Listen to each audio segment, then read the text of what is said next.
Hello everyone. The parable that I've chosen to read and discuss with you today is the parable of the wise and foolish builders. And when I saw it on the list of parables to choose from, it immediately jumped up at me because I have literally been working with builders for the last 30 years of my life on refurbishments and underpinning and digging basements and goodness knows whatever.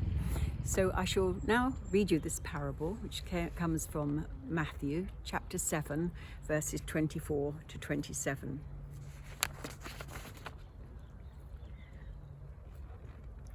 Therefore, whosoever heareth these sayings of mine, and doeth them, I will liken him unto a wise man, which built his house upon a rock.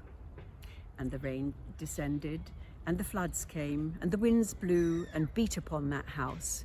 And it fell not, for it was founded upon a rock.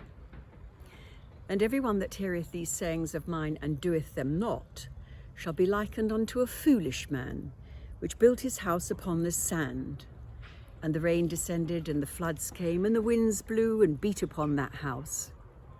And it fell, and great was the fall of it.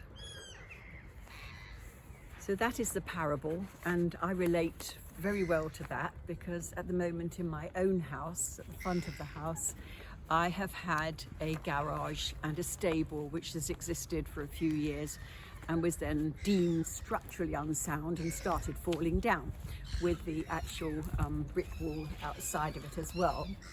And this is very clear because it absolutely had no foundations, no underpinning, and had to be removed. So I'm going to just quickly show you the hole in the ground that I'm left with, and which will give you more of an idea of what happens if one doesn't have perhaps the right foundations on the building, and then we can also adjust that and associate that with our lives. So this is the hole in the ground with no foundations, as you can see, the bulging walls and everything like that.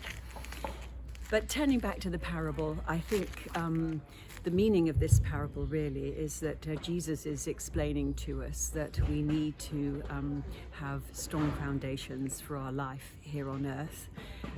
We need to follow his teachings.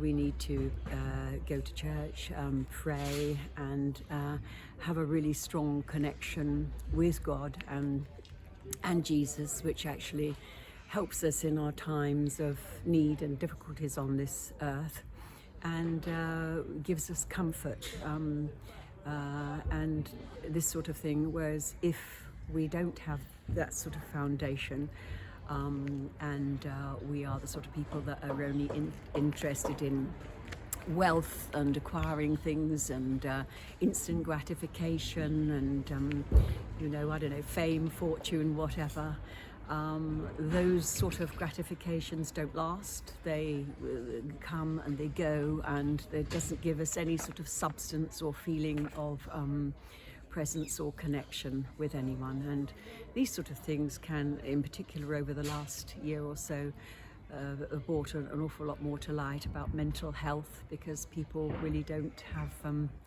that sort of feeling of somebody that they can look up to. Whereas we follow the Christian faith and we have the strength of our connection with God and Jesus.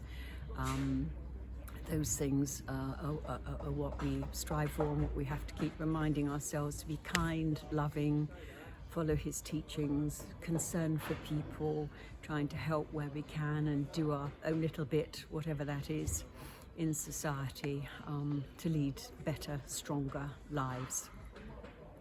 So that's my understanding of it all, and I hope you all have a really lovely, peaceful Christmas, and I look forward to seeing you over that period, and bye for now.